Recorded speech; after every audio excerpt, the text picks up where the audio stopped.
Hey there, everybody. Welcome back to ADHD Hobbies and some more Minecraft. Today's episode, we're going to go over a multi-button combination system that lets you input any set combination that you would prefer to open any secret door that you got. And then on this far side over here, we're going to have a one-button open system. So it's a really nice system to work with and a really great way to keep things locked up and secured. But before we get too far into it, let's tag the basics real quick. We're only going to be using two redstone contraptions to make all of this happen.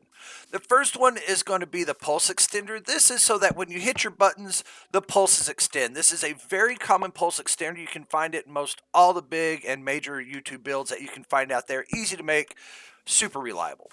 The next one is going to be the ability for a solid block to pass a redstone signal using a repeater. If you put a repeater on one side of the block, you see that the redstone signal goes through, and we get a signal through the other side. And that's it. We're going to use those and make some combination locks now. All right, on to the meat potatoes, the fun stuff here. Let's get a little wall going up so that we have a place to put our buttons. When you make your building, put the buttons wherever you want, generally across the front here. I'm going to place some across the top just to make it easy for the testing going forward. All right, jump down here, lay out a little bit of platform for our early redstone circuitry. The next part is to decide what combination we want. I've done a few different combinations. For this one, I think I'm going to do a 3, a 2, and a 1. Oops, fell off there. You can make this as long as you want, add as many as you want, but we're just going to do a 3-button combo on a 5-button contraption, I guess we'll call it. Redstone repeater, all right. Since this is our first one, let's go ahead and do that. We're going to want to use these here as well. And let's see here, another repeater here. Right now, none of these do anything, but what I've done is separated each one of their signals so that I have control over them and they don't bleed into each other. Let's start with our first button that we're going to press. It's going to be the one that needs the first pulse extender. And since button number 2 will be over here, I'm going to build to the right to give us some extra building room. A couple pieces of redstone, couple pieces of redstone. 2 comparators going one way and 2 comparators going the other. You can also extend this pulse as long as you want by adding more comparators. I feel comfortable with 2 for the first button push. Okay, go ahead and start filling this up because we don't need that anymore. Make sure you have a piece of glass. I'm throwing down so that I don't cut off that redstone signal. And then here we go.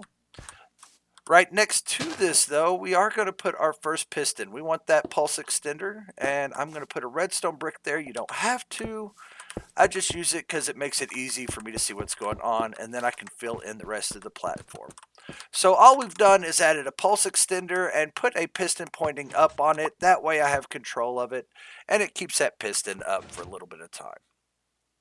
Next one we're going to do is button 2. And we're going to take advantage of the redstone repeater feeding into the piston. That way, when we hit this button, we now hit this one, and it will power the block.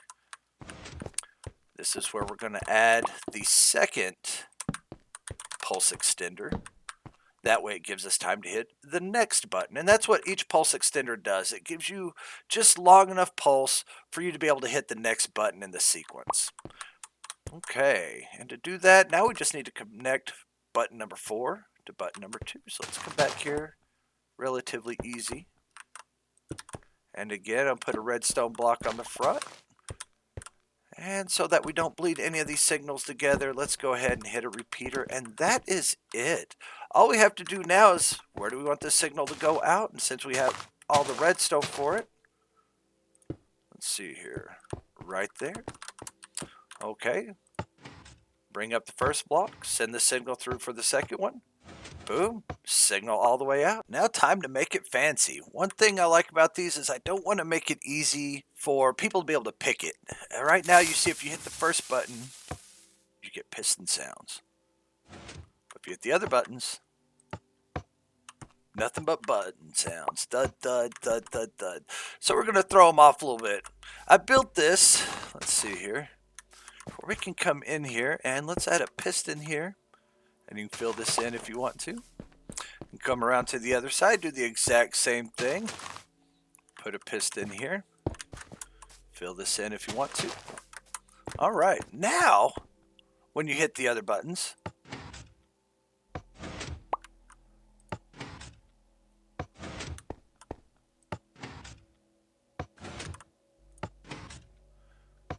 you get a piston sound for everything. And it's possible for these because the redstone will send the signal forward and to the right for this button. But these buttons on the very end only power up the brick next to them, so it's not going to interfere with this here.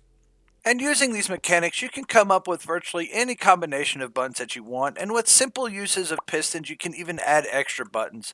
For example, this one's going to be a 5, a 4, a 1, and a repeat on the 5, simply because of the way I put this piston going sideways and cutting off the signal going down where 4 can't reach it. That wraps it up for this video. Hope you liked it. Had a lot of fun making a redstone tutorial. If you like my mechanics, just drop a comment below and let me know. Until next time, or next game, you have a great day.